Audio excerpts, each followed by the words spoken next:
ಬಹಳ ಚೆನ್ನಾಗಿ ಎಲ್ಲ ಜನರ ಆಶೀರ್ವಾದ ಮುಖಾಂತರ ಅಧಿಕಾರಿಗಳ ಒಂದು ವ್ಯವಸ್ಥೆ ಮುಖಾಂತರ ಗವರ್ನರ್ ವ್ಯವಸ್ಥೆ ಬಹಳ ಚೆನ್ನಾಗಿ ಮಾಡಿದ್ದಾರೆ.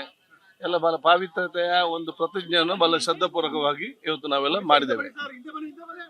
ಇಲ್ಲ ನೋಡಿ, ಒಬ್ಬ ಯುವಕ, ಒಬ್ಬ ಹೋರಾಟಗಾರ ಇವತ್ತು ನಮ್ಮ ರಾಜ್ಯದ ಮುಖ್ಯಮಂತ್ರಿಯಾಗಿ ಬಂದಿದ್ದಾರೆ. ಖಂಡಿತವಾಗಿ ಈ ರಾಜ್ಯಕ್ಕೆ ಒಳ್ಳೇದಾಗುತ್ತೆ.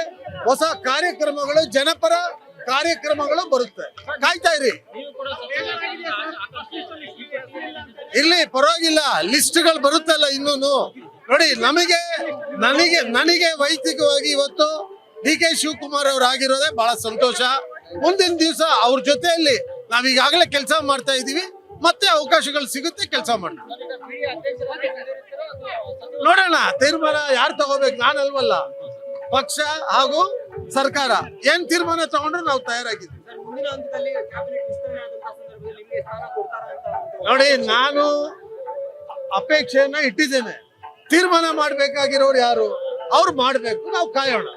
ನಿಮಗೂ ಇಷ್ಟ ಇದೆ ಅಂತ ಅನ್ನಿಸ್ತದೆ ನನಗೆ, ಸೊ ನಾವೆಲ್ಲ ಕಾಯೋಣ. Thank you.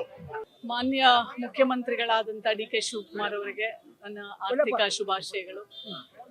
ಮಾನ್ಯ ಮುಖ್ಯಮಂತ್ರಿಗಳಿಂದ ಹೆಚ್ಚಿಗೆ ಮಹಿಳೆಯ ಸುರಕ್ಷತೆ ಬಗ್ಗೆ ಬಹಳಷ್ಟು ಕ್ರಮಗಳನ್ನ ಮುಂದಿನ ದಿನಗಳಲ್ಲಿ ಖಂಡಿತ ನಾನು ಎಕ್ಸ್ಪೆಕ್ಟ್ ಮಾಡ್ತಾ ಇದ್ದೀನಿ. ಅವ್ರು ಮಾಡ್ತಾರೆ ಅನ್ನುವ ಎಲ್ಲ ಸಂಪೂರ್ಣ ಭರವಸೆ ನನಗಿದೆ. ತುಂಬಾ ಖುಷಿ ಆಗ್ತಿದೆ ರೀ. ನಮ್ಮವರು ಸಿನಿಮಾ ರಂಗದವರು, ಅವರು ಇವತ್ತು ಇಷ್ಟು ದೊಡ್ಡ ಹುದ್ದೆಗೆ ಬಂದಿರೋದು ತುಂಬಾ ಸಂತೋಷ ಆಗಿದೆ.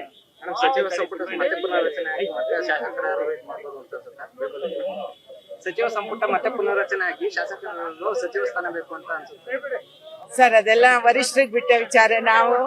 ನಾವು ಕಣ್ತುಂಬಿಸ್ಕೊಳಕ್ ಬಂದಿದ್ದೀವಿ. ತುಂಬಾ ಖುಷಿ ಆಗಿದೆ. ನಮಸ್ಕಾರ.